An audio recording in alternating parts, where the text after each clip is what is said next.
तो वो विवेक और भी प्रश्न पूछने लगे शौनकादि ऋषि, जिसमें भागवतम की प्रेरणा क्या है, श्रीमद् भागवतम व्यासदेव जी ने इनको लिखने की प्रेरणा कहाँ से है, क्यों लिखी भागवतम, व्यासदेव जी का प्राकट्य किस प्रकार से हुआ, परीक्षित महाराज ने क्यों ये श्रवण किया, परीक्षित महाराज जैसे महान राजा हुए तो अपने घर छोड़कर क्यों गए, संन्यास ग्रहण क्यों कर लिया, गंगा के किनारे बैठकर वहां पर क्यों वो सुनने के लिए बैठे थे, सुखदेव गोस्वामी इतने महान संत हुए जो किसी के घर में ज्यादा समय दूध गो दोहन के समय तक ही केवल रुक पाते हैं, लेकिन फिर भी वो ज्यादा समय तक क्यों रुके।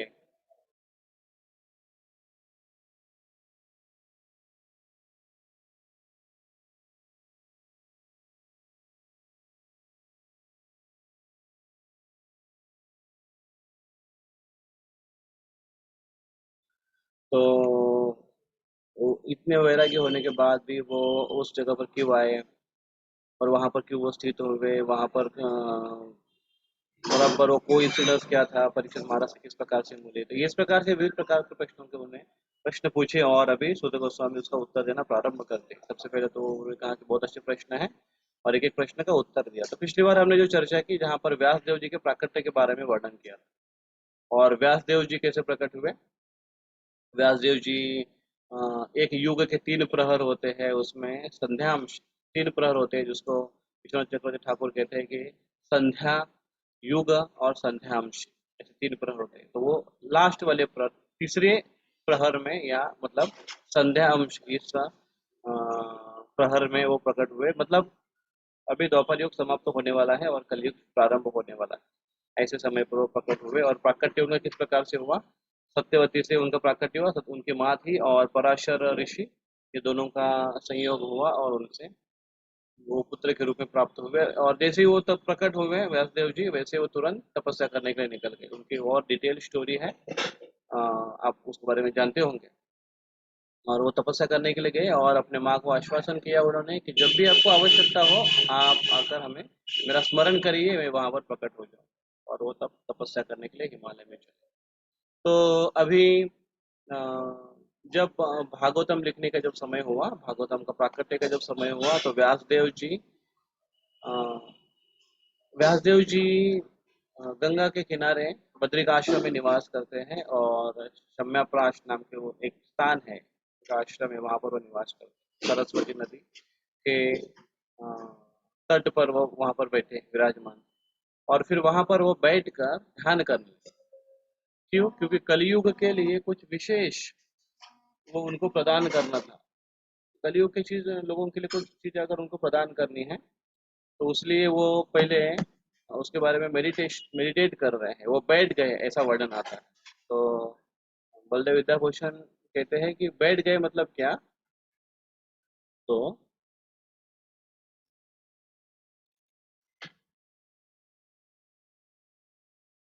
1 मिनट तो ये करेंगे।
हम्म, तो हम यहाँ पर थे इस श्लोक पर कि अभी वो अ, बैठ गए, मेडिटेशन के लिए बैठ गए मतलब क्या। तो हम आइए इस श्लोक को दोहराते आगे, यहाँ से प्रारंभ करते हैं। श्लोक नंबर 15। स कदाचित सरस्वत्या स कदाचित् सरसत्या उपस्पृश्य जलं शुचिः उपस्पृश्य जलं शुचि विविक्त एक आसीना विविक्त एक आसीन उदिते रविमंडले। उदिते रविमंडले। तो रविमंडली उदिते मतलब सवेरे का समय है। और वहां पर वो स कदाचित सरस्वती नदी के तट पर वो उपस्पृश्य जलम, जल को उन्होंने स्पर्श किया, किस लिए? शुचि ही, शुद्ध होने के लिए। विविक्त एक आसीन, वहां पर वो बैठ गए एकाग्रता से। विविक्त एकाग्रता से, आसीन बैठ गए। तो एकाग्रता से बैठ गए मतलब क्या? ऐसे ही बैठ गए वो? नो, आचार्यगण कहते हैं कि वो बैठ गए मतलब वहां पर ध्यान करने के लिए बैठ गए, सिचुएटेड, स्थित हो गए अपने स्थान पर। तो अपने जगह पर स्थान होना या सिचुएटेड होना, इसकी बहुत बड़ी परिभाषा है, जहां पर भगवान कृष्ण अर्जुन को बताते हैं और अर्जुन ऐसा प्रश्न पूछते हैं कि भगवान बताइए मुझे, बड़े लोग कैसे सिचुएटेड होते हैं, स्थित होते हैं अपने स्थान पर? और एक बड़ा प्रश्न आता, केन प्रयुक्त एवं पापम चरति, ये सॉरी कौन सा प्रश्न है वो, कि स्थितप्रज्ञस्य का भाषा समाजस्थस्य केशव, स्थितधि किम प्रभासेत किम आसेत व्रजेत किम, किस प्रकार से वो स्थित होते हैं। तो इसके बारे में एक बड़ा क्वेश्चन है। तो ये बताते हैं कि क्यों बैठे, तो वो इसलिए बैठे, तो साधु लोग जब भी बैठते हैं तो जन साधारण लोगों के लिए, उनके लाभ के लिए बैठते हैं। और आम लोग जो बैठते हैं तो ग्राम्य कथा करने के लिए बैठते हैं। भक्त लोग जब बैठते हैं तो समाज के कल्याण के बारे में चिंतन करने के लिए बैठते हैं। जैसे शौनक आदि ऋषि एकत्र आकर बैठे, चर्चा कर रहे हैं। तो ये बहुत महत्वपूर्ण पॉइंट है, इसके ऊपर बड़ा विस्तार से चर्चा की जा सकती है। लेकिन यहाँ पर ये बैठे और बैठकर ध्यान करने लगे, और क्या सोचने लगे, क्या समाज के वेलफेयर के लिए, समाज के लाभ के लिए, समाज के उद्धार के लिए क्या आवश्यक है। और विशेष कर कलयुग अभी प्रोग्रेस होने वाला है, कलयुग अभी आने वाला है, तो इसके लिए क्या आवश्यक है, ये बताने के लिए या इसके बारे में कुछ विचार विमर्श करने के लिए वो पहले बैठकर सोचने लगे इस प्रकार। तो बैठ गए, वो कहाँ बैठ गए, देखिए यहाँ पर सरस्वती नदी हिमालय के बद्री का आश्रम क्षेत्र में बहती है, और वहां पर वो शम्या प्राश एक स्थान है, वहां पर वो बैठ, तो बैठकर अभी क्या कर रहे हैं, देखिए ध्यान कर रहे हैं। कुछ कुछ कलयुगीन लोगों के लिए कुछ लाभप्रद हो, ऐसा कुछ कार्य कर रहे हैं। आगे का श्लोक, श्लोक नंबर 16 पढ़िए। सदाचारी चैतन्य वो पढ़िए। परावरज्ञः स ऋषिः परावरज्ञः स ऋषिः कालेनाव्यक्तरमहसा कालेन व्यक्तहंसा हंस युगधर्म युगधर्म व्यतिकरम् युगधर्म प्राप्तं भुवि युगे युगे। प्राप्तं भुवि युगे युगे। परावरज्ञः स ऋषि, पर अवज्ञ, ये सब जानते हैं ना, भूत भविष्य ये सब जानते हैं। पर अवज्ञ, भूत भविष्य इसके बारे में जानते हैं ये ऋषि ही। काले ना व्यक्त रमहसा, तो ये ये सब युग में, कौन से युग में क्या, कौन सी चीजों की आवश्यकता है, युग के अनुरूप क्या कार्य है, ये विविधता वो जानते हैं। तो ये ऐसे जानने वाले हैं, वो ध्यान में बैठ गए। महर्षि व्यासदेव ने युग के कर्तव्यों के विरोधाभास देखा। कालक्रम में पृथ्वी पर अदृश्य शक्तियों के कारण विभिन्न युगों में ऐसा होता रहता है। तो ये कॉमन है, युग जैसे ही प्रोग्रेस हो जाता है, आगे बढ़ने लगता है, तो युग के अनुसार वो अपना प्रभाव दिखाता है। सतयुग का प्रभाव अलग होगा, द्वापर युग का प्रभाव अलग होगा, त्रेता युग का प्रभाव अलग होगा, और कलयुग का प्रभाव अलग होगा। तो उनके युग युग के अनुसार वो भिन्नता दिखाई देगी और विरोधाभास, कर्तव्यों में विरोधाभास दिखाई देगा। तो विशेष कर कलियुग में क्या कर्तव्य में विरोधाभास है, प्रभुपाद जी तात्पर्य में लिखते हैं। क्या लिखते हैं? नाशवान पदार्थ के लिए अधिक रुचि दिखाते हैं लोग और अज्ञानता के कारण वे जीवन विधि का मूल्य नहीं समझ पाते। ये दो चीज है जो प्रभुपाद जी खास करके बताते हैं। क्या है ये? कि ये दो चीज है जिसमें अ, कलयुग या युग प्रोग्रेस हो रहा है कि नहीं? तो क्या क्या है ये? नाशवान पदार्थ के प्रति अधिक रुचि दिखाते हैं। नाशवान पदार्थ के लिए अधिक रुचि। कौन से नाशवान पदार्थ हैं? ऐसे पदार्थ जिस पदार्थ के भौतिक पदार्थ है ऐसे जो क्षणिक सुख के लिए है, टेम्पररी है वो। और क्या है उसमें? नाशवान नाशवान है, टेम्पररी है और इंद्रिय तृप्ति के लिए लाभप्रद है, सेंस ग्रेटिफिकेशन के लिए। तो ऐसे पदार्थ में रुचि दिखाते हैं। जो शाश्वत है उसके लिए रुचि नहीं दिखाते।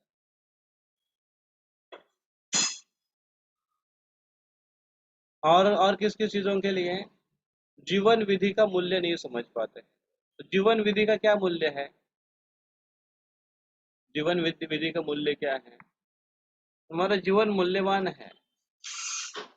हमारे जीवन में क्या क्या मूल्यवान है जिसको हम नहीं समझ पाते हैं? हमारे जीवन में मूल्यवान क्या क्या चीज है जिसको हम नहीं समझ पाते हैं? हमारा टाइम शरीर, प्रभु। हमारा शरीर मूल्यवान है, हम इसको नहीं समझ पाते, बहुत कैजुअली इसको हैंडल करते हैं। और जब बहुत बड़ी बीमारी हो जाती है, कुछ प्रॉब्लम्स हो जाते हैं, हादसे हो जाते हैं, तो फिर हमको इसका महत्व पता चलता है। जर्जर हो जाते हैं तब उसका महत्व पता चलता है। वैल्यूबल है लेकिन समझ नहीं पाते। और क्या चीज़ है जिसको वैल्यूबल है उसको हम समझ नहीं पाते हैं? Valuable timing. समय दिया है, यस, टाइम बहुत वैल्यूबल है, उसको हम समझ नहीं पाते। महत्वपूर्ण है ये। हम समय उसको ऐसे ही गवा देते हैं। हम तो ऐसे ही बोलते हैं कि हम टाइम पास कर रहे हैं। मतलब ऐसा है कि मेरे पास बहुत पैसा है और बस कुछ करने के लिए कुछ है नहीं, इसलिए पैसा फेंक रहा हूँ। तो पैसा कोई फेंकेगा? लेकिन बहुत है मेरे पास पैसा, बस फेंक रहा हूँ।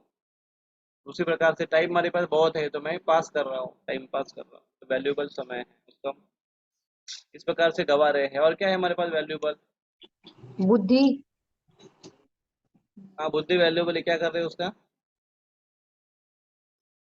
हम उसका प्रयोग नहीं करते ना प्रभु जी, अगर उसको प्रयोग करें, उसको भौतिक जगत से निकाल के सेंस ग्रेटिफिकेशन की चीजों को और प्रजल्प में से निकल के उसकी जगह अगर हम सिमरन करें, भगवान का नाम लें, श्रवण करें, सही तो है, उससे ज्यादा वो होता है। सही बात है, सही बात है। बुद्धि का सही प्रयोग नहीं करते हैं हम लोग, इसलिए वो बहुत बार तो प्रयोग ही नहीं करते हैं। इसलिए वो ऐसे धूल खाती हुई पड़ी रहती है। तो ये भी है। और क्या चीज़ है जो वैल्यूबल है जिसका हम प्रयोग नहीं करते हैं, जिसको हम समझ, जिसका जन्म वैल्यू हम समझ मृत्यु नहीं को पाते? समझ नहीं पाते प्रभु जी। हम्म। जन्म मृत्यु के काल चक्र को नहीं समझ पाते। जन्म मृत्यु के काल चक्र को हम समझ नहीं पाते हैं। वैल्यूबल चीज है भगवान परमात्मा। हमने जो हमारे हृदय में है, हर एक के हृदय में परमात्मा है। फ्री ऑफ कॉस्ट वो हमें सब गाइडेंस करते हैं, मार्गदर्शन करते हैं, हमेशा साथ रहते हैं, हमेशा संभालते हैं। आज एक बच्चे को संभालने के लिए एक दाई रखो, आप कितना पैसा लेते हो? पालना घर के चार्जेस क्या है, ट्यूशंस के चार्जेस क्या है, होम ट्यूशंस के चार्जेस क्या है, गाइडेंस करने वाले के चार्जेस क्या है? लेकिन परमात्मा हर एक हृदय में, हर एक योनि में घूमते हैं। चाहे कितनी भी गंदी योनि हो, कितनी भी अच्छी योनि हो, हर एक जीव में, हर एक जन्म में हमारे साथ वो घूमते हैं। तो फ्री ऑफ कॉस्ट है, वैल्यूबल है परमात्मा हमारे साथ हो।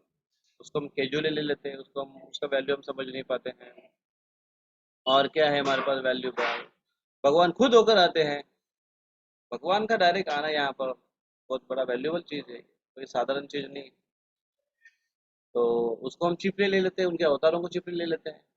और भगवान अपने आचार्यों को, अपने भक्तों को भेजते हैं, उनको भी हम चीपली ले लेते हैं, उनको भी हम गंभीरता से नहीं लेते। तो ये वैल्यूबल चीज है, उनका दुरुपयोग करते हैं। भक्तों के संग को हम, सत्संग को, भक्तों के संग को हम उतना गंभीरता से नहीं लेते अपने जीवन में। तो ये है कलयुग का सारा प्रभाव। ये सारे जो वैल्यूबल चीज है उसको गंभीरता से नहीं लेता है, उसको कैजुअली लेता है।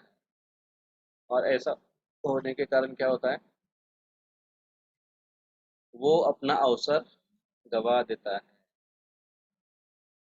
तो इसलिए जीवन विधि जीवन विधि का मूल्य नहीं समझ पाते हैं और आध्यात्मिक ज्ञान से आलोकित नहीं हो पाते। तो ये चीज को कैजुअली लेने के कारण अध्यात्म को गंभीरता से नहीं लेते, इसलिए अपना समय व्यर्थ कर रहे हैं।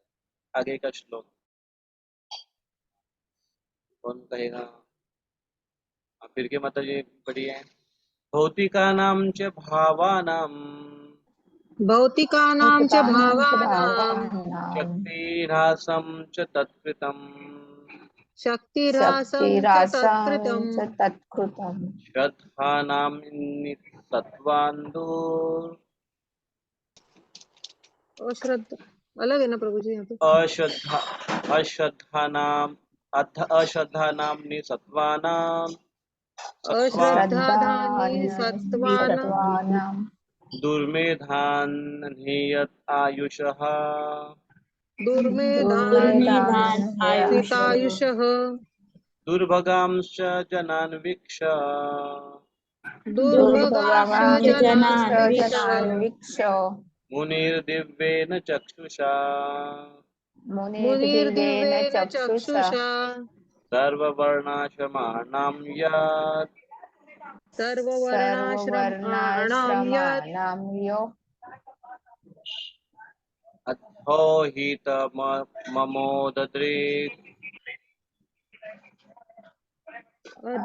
यज्जोहितममोघदृक्। तो परम ज्ञानी पुरुष अपनी दिव्य दृष्टि से युग के प्रभाव के प्रत्येक भौतिक वस्तु की अवनति को देख सकते थे।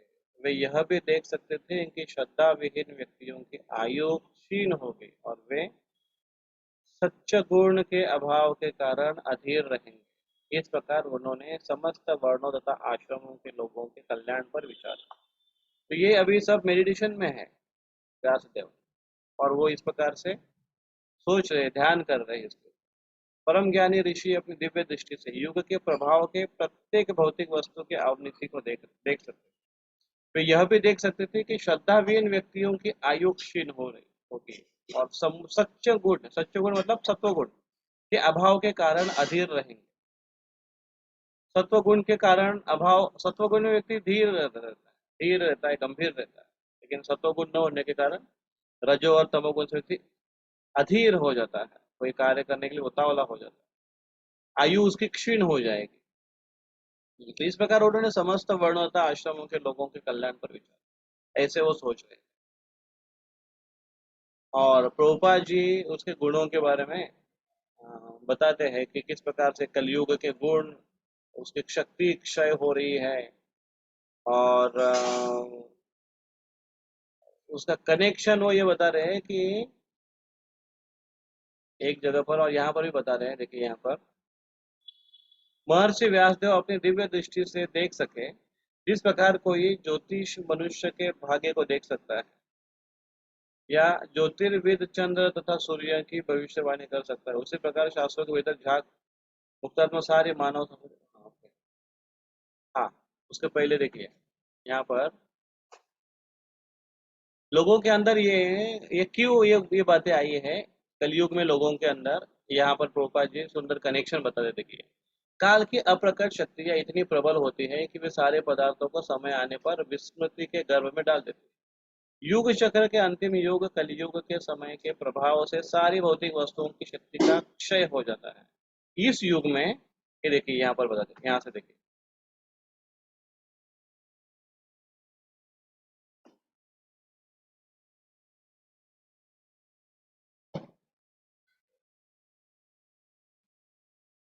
यहाँ तक।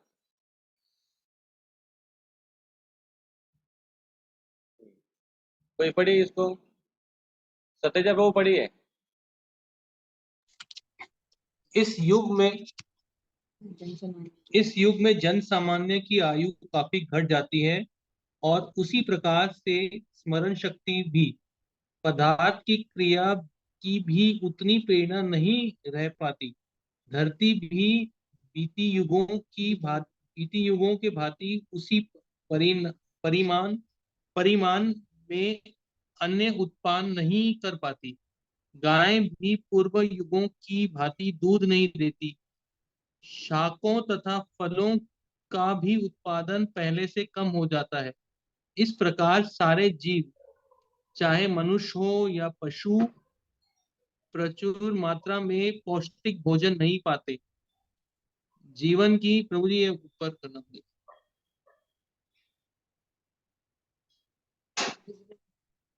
इसके नीचे प्रभु जी विजिबल नहीं है। जीवन की अनेक आवश्यकताओं की चाहत के कारण स्वाभाविक रूप से आयु घट जाती है, स्मरण शक्ति कम हो जाती है, बुद्धि अलप हो जाती है और पारस्परिक व्यवहार में दिखावा आ जाता है। तो यहाँ पर एक बात ये भी बताई गई है कि अन्न या उसका कनेक्शन धरती से है, और क्योंकि हमारा आचरण ठीक नहीं है तो धरती भी अपना अनाज जो है वो उत्पन्न ठीक से नहीं कर करती है, उसको पूरा वो प्रकट नहीं कराती है।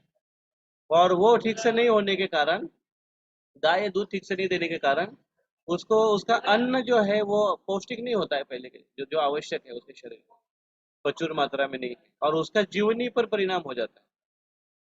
शारीरिक क्षमता पर परिणाम हो जाता है, आयु के ऊपर उसका परिणाम हो जाता है, स्मरण शक्ति के ऊपर उसका परिणाम हो जाता है, बुद्धि के ऊपर उसका परिणाम हो जाता है। तो देखिए एक आहार कितना महत्वपूर्ण है, जिसका कनेक्शन धरती से है और जिसका कनेक्शन हमारे व्यवहार और आचरण से है, वन बाय वन उसका कनेक्शन।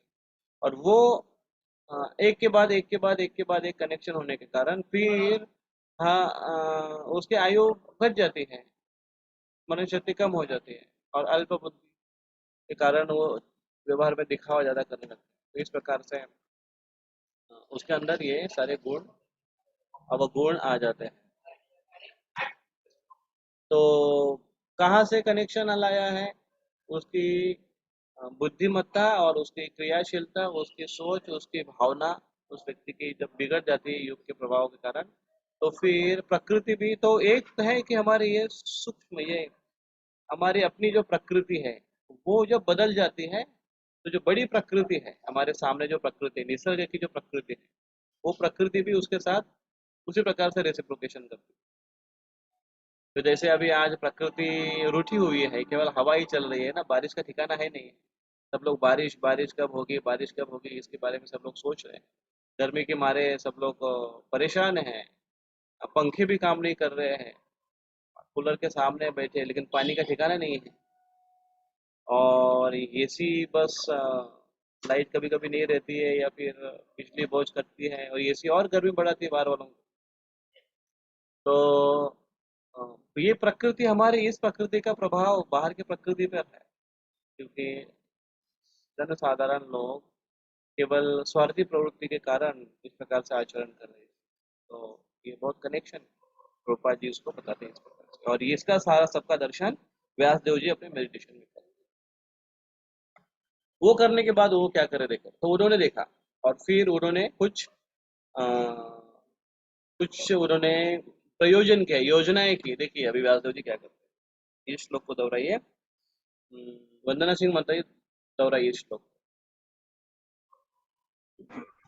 चतुर्होत्रम कर्म शुद्धम चातुहोत्रम कर्म शुद्धम प्रजानां वीक्ष वैदिकम प्रजानां वीक्ष वैदिकम वेद्धाद्यज्ञ सन्तः तै वैदिकम वेदात् संतयत्ये वेदमेकं चतुर्विधम् वेदमेकं चतुर्विधम्। उन्होंने देखा कि वेदों में वर्णित यज्ञ वे साधन हैं जिनसे लोगों की वृत्तियों को शुद्ध बनाया जा सकता है। अतः इस विधि को सरल बनाने के लिए ही उन्होंने एक वेद के 4 भाग कर दिए, जिससे वे लोगों के बीच फैल सके। तो उन्होंने क्या देखा, वेदों में वर्णित यज्ञ वे साधन हैं जिनसे लोगों की वृत्तियों को शुद्ध बनाया जा सकता है। तो अभी हमने क्या कहा और प्रभुपाद जी तात्पर्य में एग्जैक्टली क्या कह रहे हैं, वही कह रहे हैं कि प्रवृत्ति लोगों की ठीक नहीं है, तो प्रवृत्ति ठीक हो होगी तो प्रकृति, खुद की प्रकृति ठीक होगी तो भौतिक प्रकृति ठीक से उसके साथ आदान प्रदान करेगी और उसके जीवन उपयोगी वस्तुएं बराबर वो प्रदान। लेकिन उसकी प्रवृत्ति अगर ठीक नहीं है तो फिर बाहर की प्रवृत्तियां भी ठीक नहीं होगी और प्रकृति उसको सपोर्ट नहीं करेगी। तो इसलिए इस प्रवृत्ति को ध्यान देना आवश्यक है। प्रवृत्ति को सरल बनाने के लिए और सुधारने के लिए उन्होंने वेद यही एकमात्र उपाय है। तो पहले वेद कितने थे, एक वेद था। देखो प्रभुपाद जी यहाँ पर लिख रहे हैं वेद पहले एक था लेकिन उसके फिर उन्होंने 4 भागों में विभाजन की। पहले कौन सा था, यजुर्वेद, और उसके विभागनी की 4 वेदों में, ऋग्वेद, यजुर्वेद, सामवेद, अथर्ववेद, इस प्रकार से।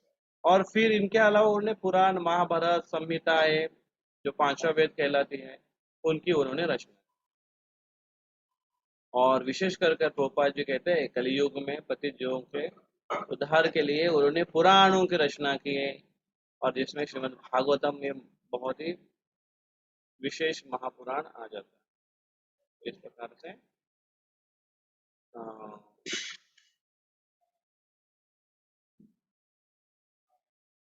4 वेदों की उन्होंने रचना।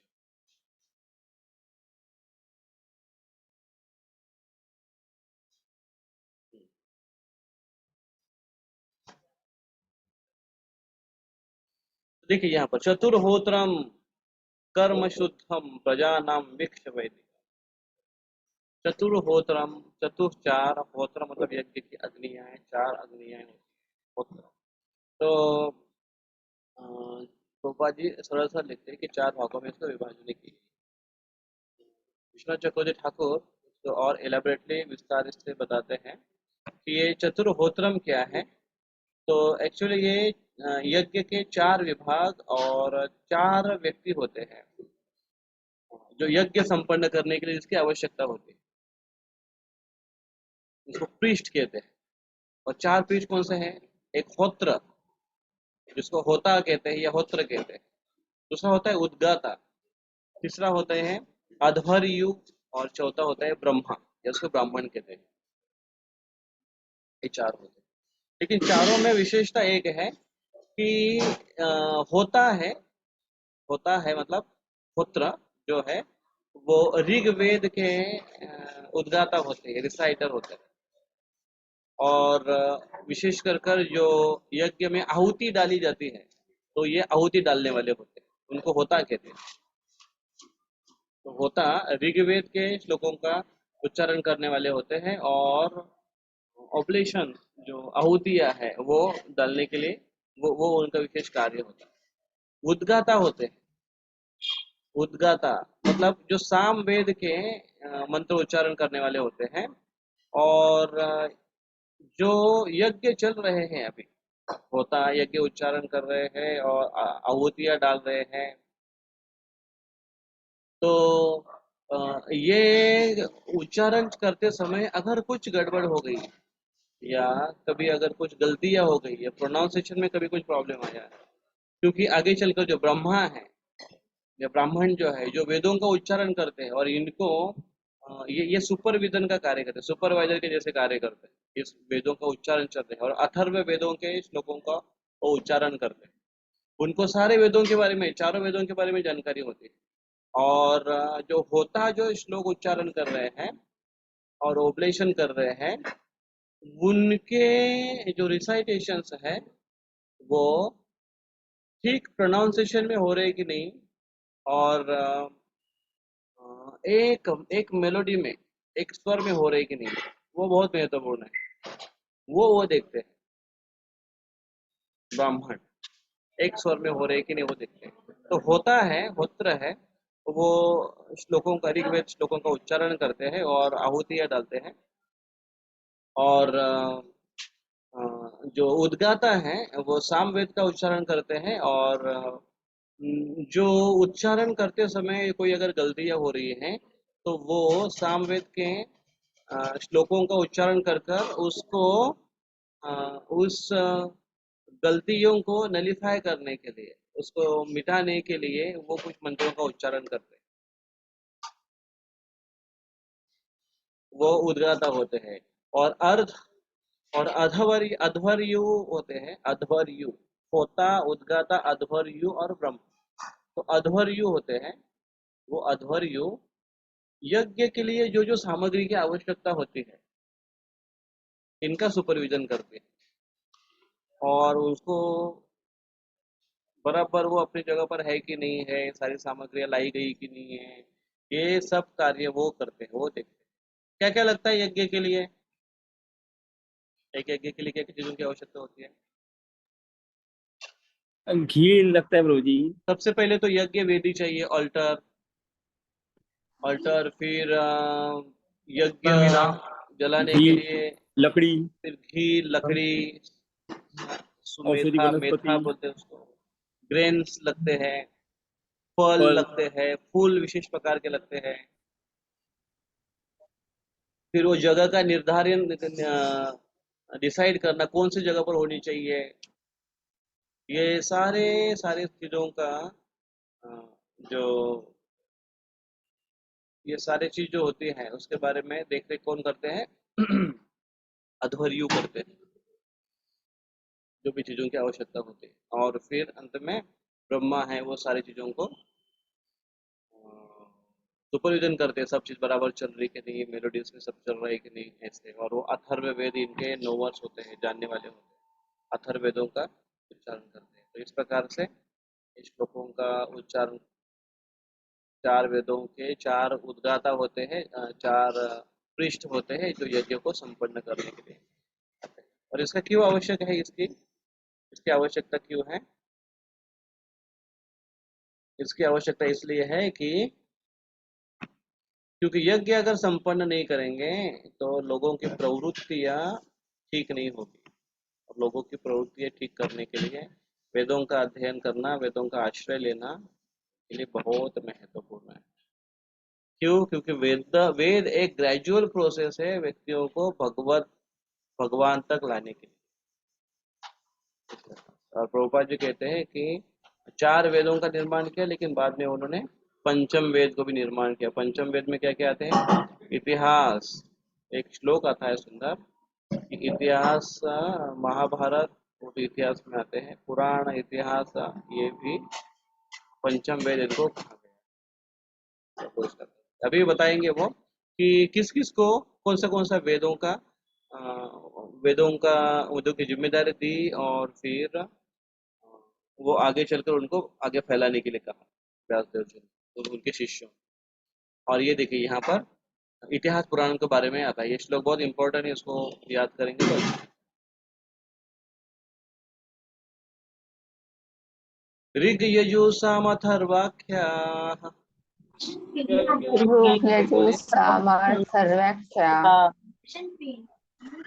हाँ, फिर के वो मना तुम्हें हाँ हाँ, ऋग ऋग यजु साम अथर्वव्याख्याः आख्याः ऋग्यजु साम अथर्वाख्या, वेदाश्चत्वार उद्धृताः वेदा चत्वार उद्धता, इतिहासपुराणं च इतिहास पुराणं च पंचमो वेद उच्यते। पंचमो वेद उच्यते। तो पांचवा वेद, पंचम वेद उच्यते, कौन सा? इतिहास पुराणम च। इतिहास और पुराण ये पंचम वेदों को पंचम वेद माने गए। ऋग यजु साम अथर्वाख्य 4 वेदों के नाम। वेदा चत्वार उद्धता, ये 4 वेद हैं। और पृथक अलग अलग इसमें उसको पाठ्य विभाजित किए गए हैं, लेकिन पुराणों में वर्णित ऐतिहासिक तथ्य तथा प्रामाणिक कथाएं पंचम वेद कहलाती।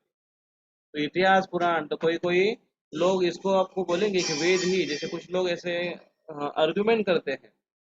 जैसे विशेष कर आप कुछ ऐसे लोगों को देखेंगे कि जो अधपढ़े हैं और जिनको बस केवल डिबेट के लिए शास्त्र पढ़े हैं, जैसे जाकिर जाकिर नाइक वगैरह, वो इसके बारे में ऐसे यही श्लोकों को उठाते बोले क्या है तुम्हारा तुम्हारा मेन मेन शास्त्र कौन सा है? वेद है। वेद, वेदों में मूर्ति पूजा मना की है, और 2-3 श्लोक यहाँ से उच्चारण करें। और अगर आप भगवत गीता के बारे में कोट करना शुरू करेंगे तो वो क्या बोलेगा, वो बोलेगा नहीं नहीं नहीं, ये वेद नहीं है, ये श्रुति नहीं है, ऐसा बोलेगा वो। और जो भगवान ने डायरेक्ट कहा है वो उसको, और वो फिर बाद में वो ठीक से ना सुन लेगा और ना ही आपको कुछ बोलने देगा, इस प्रकार से वो आर्गुमेंट करे।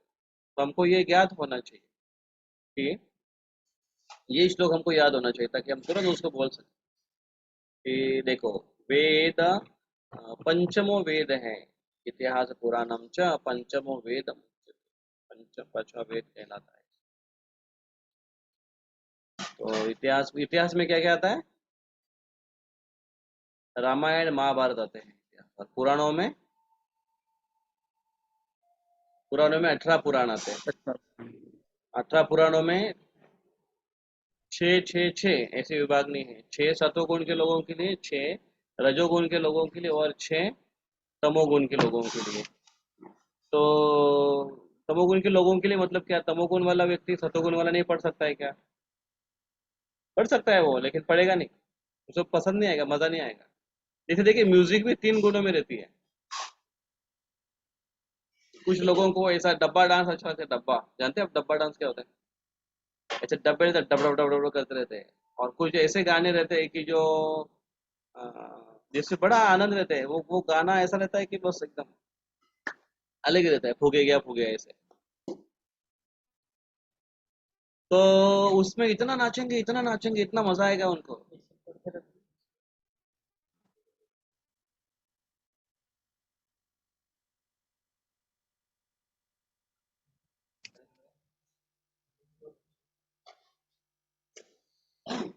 तो कुछ तत्वगुण का उसको म्यूजिक दो, कुछ उसको कीर्तन दो,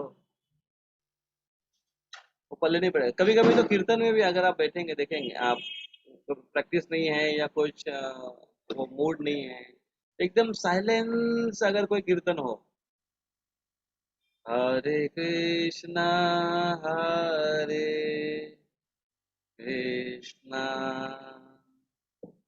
कृष्ण कृष्ण हरे हरे, ऐसा अगर 15 मिनट चलेगा तो हमको तो नींद आ जाएगी। बोले अरे बाप, तो ऐसा लगेगा कि लोरी हो रही, लोरी चल रही। हमको कीर्तन कैसा चाहिए? एकदम ऐसा, क्योंकि वो डब्बा डांस से हम सीधा कीर्तन में आ गए। तो इसलिए वो गुण मैच नहीं कर पाते बहुत बार, और इसलिए वो कीर्तन भी अगर शुरू करे तो फिर वो जोरदार हो शुरू हो जाए। तो इसलिए गुणों का बहुत ही मेल खाता है, गुण बहुत महत्वपूर्ण है।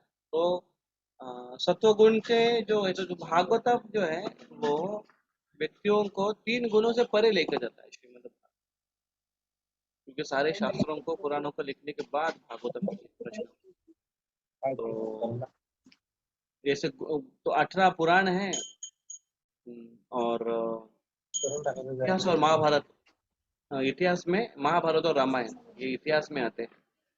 और वैसे लोग इसके बारे में बताते हैं, मैंने भी कभी देखे नहीं, लेकिन शास्त्र कितने प्रकार के बोलते हैं? तो 6 प्रकार के शास्त्र बताते हैं। 108 प्रकार के उपनिषद बताए जाते हैं। और क्या है?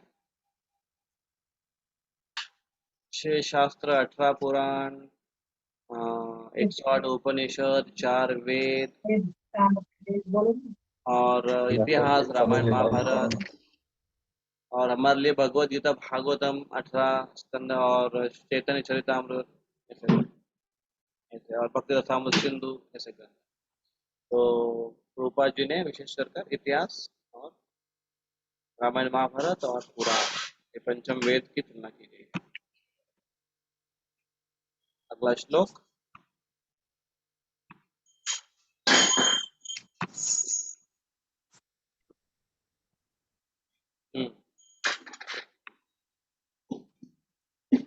उसने नहीं पढ़ा है वो पढ़िए। सीमा सिंह माता जी पढ़िए।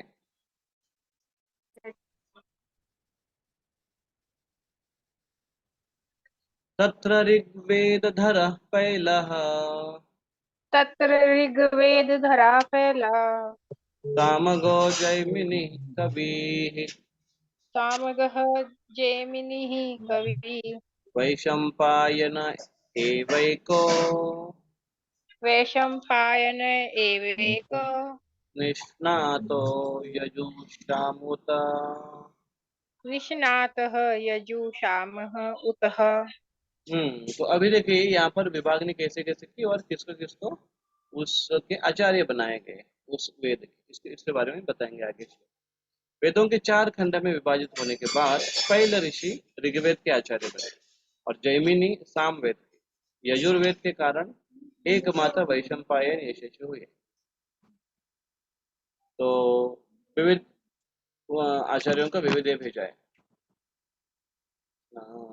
विविध वेद उनको सौंप दिए। पहले ऋषि को ऋग्वेद, जैमिनी को सामवेद, यजुर्वेद वैशंपायन को यजुर्वेद। ओके, अगला श्लोक। अथर्व अंगिरसाम आसीत। फिर के वो बोला, कौन किसने नहीं पढ़ा और कोई है? फिर के वो पढ़िए। अथर्व अंगिरसाम आसीत् सुमन्तु दारुण मुनि सुमन्तु दारुणः मुनिः इतिहास पुराणानाम् इतिहास पुराणानां पितामेरो महर्षणः।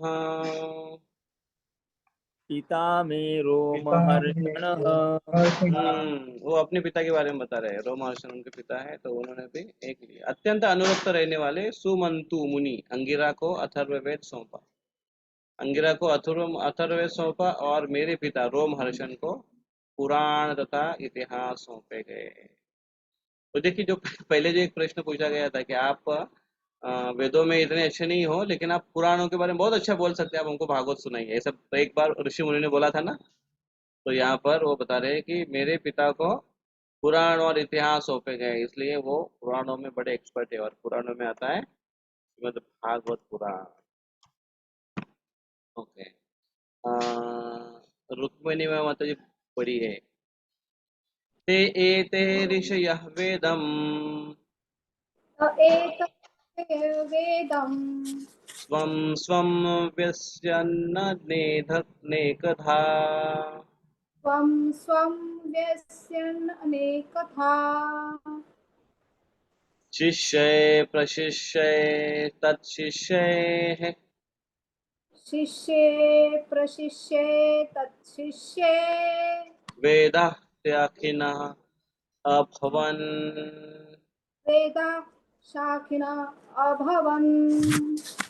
तो देखिए उन्होंने उसमें और विभाजन किया, शिष्य प्रशिष्य तत्शिष्य। शिष्य, उनके शिष्य और उनके और शिष्य, इन सब विद्वानों ने अपनी पारी में उन्हें सौंपे गए वेदों को अपने अनेक शिष्यों प्रशिष्यों तथा उनके भी शिष्यों को प्रदान किया। और इस प्रकार वेदों के अनुयायियों की अपनी अपनी शाखाएं बनी, विविध शाखाओं में उसको विभाजित किया ताकि विस्तार से और सब जगह इसका प्रचार कर सके, सबको ये बांट दिया जा सके, ये ज्ञान लोगों को पहुंचाया जा सके। इस प्रकार से उन्होंने विभाजन आगे का। हाँ, जितु प्रभु दोहराइए।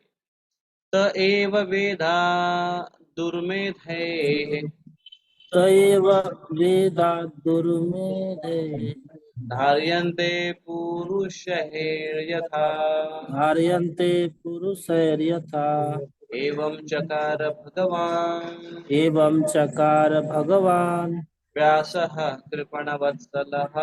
व्यासः कृपणवत्सलः। कृपणवत्सल व्यासदेव, इन्होंने इस प्रकार अज्ञानी जन समूह पर अत्यंत कृपालु ऋषि व्यासदेव ने वेदों का संकलन किया, जिससे कम ज्ञानी पुरुष भी उनको आत्मसात कर सके, सबके लिए आसान हो। इस प्रकार से उन्होंने कृपालु वश इस प्रकार से उन्हें बताने की कोशिश। गोपाल जी यहाँ पर बता रहे हैं कि बहुत ही महत्वपूर्ण है कि जो एक प्रचारक होता है या जो दूसरों को कन्वेटर होता है, उसकी ये विशेष गुण उसके अंदर ये होना चाहिए। क्या विशेष गुण होना चाहिए कि वो रिलेवेंट लैंग्वेज में और सबको उस भाषा में समझ में आए, उस अनुकूल भाषा में उसको प्रकट करने की कोशिश करनी। और अनुकूल भाषा में प्रकट करते हुए उसकी एक गुण यहाँ पर बताया गया है, वो कृपालु, उसके अंदर गुण होना आवश्यक। कृपालु गुण की आवश्यकता क्यों है? क्योंकि कृपालु नहीं होगा तो वो कुछ समय तक करेगा और बाद में फ्रस्ट्रेट हो जाएगा, बोले ये लोग नहीं सुनते, जाने दो, ये लोग इतना गंभीर नहीं है, चलो छोड़ दो, इनके बारे में इतना ध्यान देने की आवश्यकता नहीं है, इस प्रकार से हो गई। इसलिए प्रभुपाद जी एक गुण लेकर आए इसका प्रचार करने के लिए, और गुण प्रभुपाद का क्या है? कृपालु प्रभुपाद का गुण। इसलिए उन्होंने सब समावेशक है, जो जो भी जैसे जैसे मिले उनको उन्होंने स्वीकार कर लिया। कोई उनको चिल्लाने वाले लोग मिले, टाइपराइटर चुराने वाले लोग मिले, डेविड जैसा व्यक्ति मिला जो प्रभुपाद को मारने के लिए निकला था फिर भी प्रभुपाद जी उसको साथ में लेकर, इस प्रकार से उनके अंदर एक विशेष ये गुण होना आवश्यक है, तभी वो इसका प्रचार कर पाएंगे।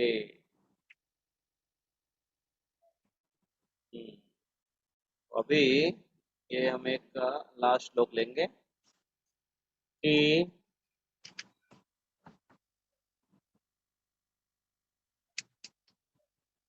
ऐसे पतित लोगों के लिए भी वो कुछ लिखे लिखी है। इसका वर्णन भगवत गीता में भी आता है।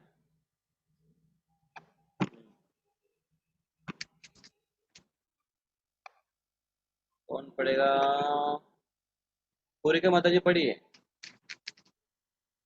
श्री शूद्र द्विज बंधु नाम शूद्र द्विज बंधूनां त्रयीना श्रुति गोचरा त्रयीना श्रुति गोचरा कर्म श्रेयसी मूढ़ानाम कर्म श्रेयसी मूढ़ानां श्रेय एव भवेद् इह श्रेय एव भवेदिह इति भारतमाख्यानम् इति भारतमाख्यानं कृपया मुनिना कृतम्। कृपया मुनिना कृतम्। श्री शूद्र द्विज बंधुनाम त्रयी न श्रुति गोचरा। मनु महर्षि ने अनुकंपावश हित कर समझा कि यह मनुष्यों को जीवन का चरम लक्ष्य प्राप्त करने में सहायक होगा। इस प्रकार उन्होंने स्त्रियों, शूद्रों तथा द्विज बंधुओं के लिए महाभारत नामक महान ऐतिहासिक कथा का संकलन किया। तो इसमें सारी प्रवृत्तियां आ जाती है। स्त्री शूद्र द्विज बंधु नाम त्रयी न श्रुति गोचरा। श्रुति गोचर नहीं है ये, लेकिन इसमें भी उनका भी लाभ होने के लिए भारत इति भारतम आख्यानम, भारत महाभारत उनके लिए बताया है। स्त्री वर्ग अर्थात स्त्रियां, तो भगवत गीता में भी इसके बारे में बताया गया है, और बहुत जनों का ऐसा मानना रहता है कि स्त्रियां कम बुद्धि की होती, और बहुत क्वालिफाइड स्त्रियों को ये बात मान्य नहीं है और मंजूर नहीं है। वो कहते हैं कि ऐसे कैसे हो सकता है कि हम स्त्रियां कम बुद्धि के हैं, हमारे परसेंटेज तो ज़्यादा है एजुकेशन में, और टॉपर में से ज़्यादा लड़कियां होती हैं, स्त्रियां होती हैं, तो कम बुद्धिमान को कैसे कहा जा सकता है? तो बहुत सेंसिटिव विषय भी है ये। और जो समझ लेती है, जो भी काफ़ी साल भक्ति में होने के बाद माताएं उसको स्वीकार कर लेती है कि चलो ठीक है, प्रभुपाद ने बोल दिया है, अभी कम बुद्धि है तो कम बुद्धि, कोई बात नहीं है। लेकिन फिर जब प्रचार करने के लिए जाते हैं तो माताओं, जब एक कोई लेडीज को, एक माता जी अगर किसी माता जी को प्रचार कर रही है, तो वो अगर ऐसा बोलेगी तो हम स्त्रियां कम बुद्धि की होती है, हमारा आईक्यू कम होता है, हमारा ईक्यू ज़्यादा होता है, ऐसे जब बताएगी तो दूसरे स्त्रियों को वो डाइजेस्ट नहीं होगा, वो समझना बड़ा कठिन है और वो उसको स्वीकार नहीं कर पाएगी। तो इसलिए भले ही आप माता जी हो, प्रभु जी तो बड़े सोच समझ कर बोले, लेकिन माता जी भी बहुत सोच समझ कर बोलनी चाहिए। नए न्यू जनरेशन में लड़कियों को, करते यूथ में, वो ध्यान पूर्वक इसका उपयोग करना चाहिए। क्योंकि तो यहाँ पर स्त्री, शूद्र और द्विज बंधु, उनको एक कैटेगरी में डाला गया। तो वैसे शूद्र, ये क्वालिटी अच्छी है वास्तव में, उनके अंदर भी कुछ गुण है जो आज लोगों में नहीं दिखाई देता, और वो है स्वामी निष्ठता। स्वामी के प्रति निष्ठा ये होना बहुत बड़ा गुण है, ये बात वास्तविक आज नहीं है। देखो कोई भी लेबर वर्ग है, वो स्वामी के प्रति कोई उसकी निष्ठा नहीं है, कॉन्ट्रैक्टर के प्रति कोई निष्ठा नहीं है, कोई काम घर में करने वाला व्यक्ति है, काम वाली बाई भी हो, वो उसकी प्रायोरिटी अलग रहेगी। जब तक काम हो रहा है तब तक वो वहां पर, जब तक मजबूरी है तब तक वहां पर है, कोई निश्चय नहीं। इसके पहले देखिए, कुछ मैंने ऐसे देखा है, लगभग 20 से साल पहले की बात है, जब मैं छोटा था तब मैं देखा करता था कि पहले मजदूर हुआ करते थे, आदिवासी मजदूर हुआ करते थे, वो किसी मालिक पाटिल के घर में काम करते थे, वो उनकी पीढ़ियां काम करते थे।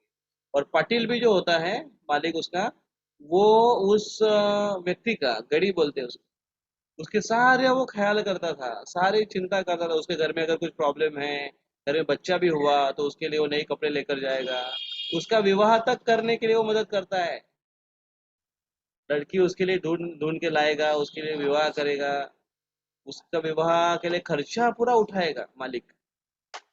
मालिक इतना सब करने के बाद नौकर तो स्वाभाविक है कि उसके प्रति निष्ठा होगी।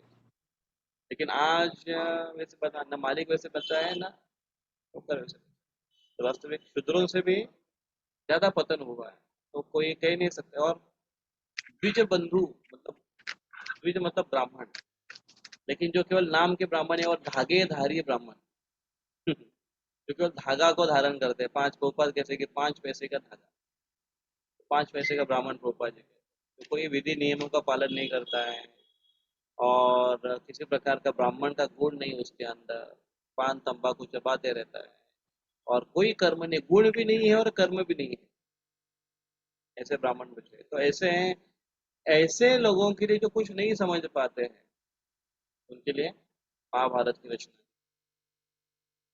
तो स्त्रियों को कम बुद्धि का क्यों कहा गया है? वास्तविक वो बुद्धिमान है, लेकिन उनका इमोशन क्वेश्चन जो होता है, इमोशनल, वो और शक्तिशाली होता है। भगवान ने उसे बनाया है वास्तविक, क्योंकि उसकी नीड है, आवश्यकता है, बच्चों का संगोपन करने के लिए, परिवार में एक प्रेम का वातावरण निर्माण करने के लिए, जो बॉन्डेज जो होता है परिवार में, एक प्रेम का जो एक संबंध, और एक जो क्या बोलते हैं उसको, वंगन होता है, जिससे घर्षण ना हो जीवन में, वो कार्य करते हैं, बहुत महत्वपूर्ण पार्ट है। और उसके लिए ईक्यू बड़ा होना आवश्यक है। वो होने के कारण फिर आईक्यू में मतलब उस प्रकार से वो उसमें उसके अंदर नहीं है, ऐसा नहीं है, लेकिन बहुत बार आईक्यू ईक्यू ज्यादा होने के कारण वो ज्यादा हावी रहता है, मोस्टली वो ज्यादा प्रोमिनेंट रहता है। जैसे दो तीन प्रकार के गुणों का मिश्रण होता है, कोई व्यक्ति सत्व गुण में होता है, रजोगुण में, तमोगुण में, लेकिन एक व्यक्ति में सत्व गुण प्रधान है, लेकिन रजोगुण तमोगुण में भी हो जाएगा, लेकिन सत्व गुण प्रधान है, तो प्रधानता उसके अंदर। वैसे स्त्रियों में बुद्धि है, ऐसा नहीं कि नहीं है, पुरुषों ने उसका गलत उपयोग नहीं करना चाहिए, ना ही उस प्रकार से कहना चाहिए, लेकिन मोस्टली प्रोमिनेंट उनका जो रोल है समाज के लिए, वो उनका मुख्यत्व घटक बताया गया, दिया गया है, इसलिए ऐसा केवल कहा गया। अदरवाइज, और प्रभुपाद को एक बार एक प्रश्न पूछा कि प्रभुपाद जी, क्या स्त्रियां कम बुद्धि की होती हैं शास्त्र में? तो प्रभुपाद जी ने पूछा कि तुम अपने आप को स्त्री समझती हो? तो अभी उसके पास कोई आंसर नहीं था, कि अगर हाँ बोलूं तो हाँ ठीक है, तो फिर कम बुद्धि की है। लेकिन तुम अपने आप को, क्योंकि इतने साल शिक्षा देने के बाद हम शरीर नहीं आत्मा, यही हमको पढ़ाया गया है, और अगर कोई शरीर नहीं आत्मा इस स्तर पर है, तो वो स्त्री नहीं, ना ही स्त्री ना ही पुरुष है, तो कम बुद्धि का कोई सवाल ही नहीं उठता है कि नहीं? तो अगर हम मानते हैं कि हम स्त्री है, तो ठीक है, तो फिर कम बुद्धि का है, और अगर हम मानते हैं हम पुरुष हैं, तो भी कम बुद्धि के हैं, क्योंकि ना ही हम स्त्री है ना ही हम पुरुष है, अब तो शाश्वत जीवात्मा है, भगवान के शाश्वत अंश। इस प्रकार से उन्होंने शास्त्रों की रचना करनी है।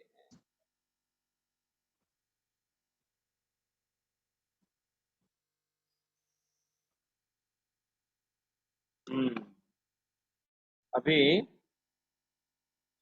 इतना सब रचना की उन्होंने, फर्स्ट क्लास सब कुछ बनाया है, सिस्टमेटिकली सब कुछ अरेंज किया व्यासदेव जी। उन्होंने सोच समझ कर किया है, मेडिटेट कर कर है, कलयुगों की लोगों की प्रवृत्ति देखकर उन्होंने किया। वेदों की रचना की, विभाग नहीं की, महाभारत में के लिए सब अरेंज कर कर। लेकिन इतना करने के बाद भी ऐसा लग रहा था कि कुछ कमी है। आइए श्लोक नंबर 26 दोहराते, वैराग्य प्रभु श्लोक को दोहराइए पीछे। एवं प्रवृत्तस्य एवं प्रवृत्तस्य सदा एवं प्रवृत्तस्य सदा भूतानां श्रेयसी द्विजाः भूतानां श्रेयसी द्विजा सर्वात्मकेनापि यदा सर्वात्मकेनापि यदा न तुष्यद्भुदयं ततः नातुष्यं बुद्धय त्वत् न अतुष्यत् हृदयं ततः, न अतुष्यं हृदयं ततः, उनका हृदय तुष्य नहीं थे। एवं प्रवृत्तस्य सदा भूतानां श्रेयसी द्विजाः। तो इस प्रकार से उन्होंने सारे लोगों के कल्याण के लिए सब कुछ करके दिया था। सर्वात्मकेनापि यदा न तुष्यन्ति हृदयं तथा, न अतुष्यत हृदय, उनका हृदय भरा नहीं, हृदय में उनके सेटिस्फैक्शन नहीं मिला, हृदय में उसके समाधान नहीं मिला। हृदय में उनके समाधान क्यों नहीं मिला?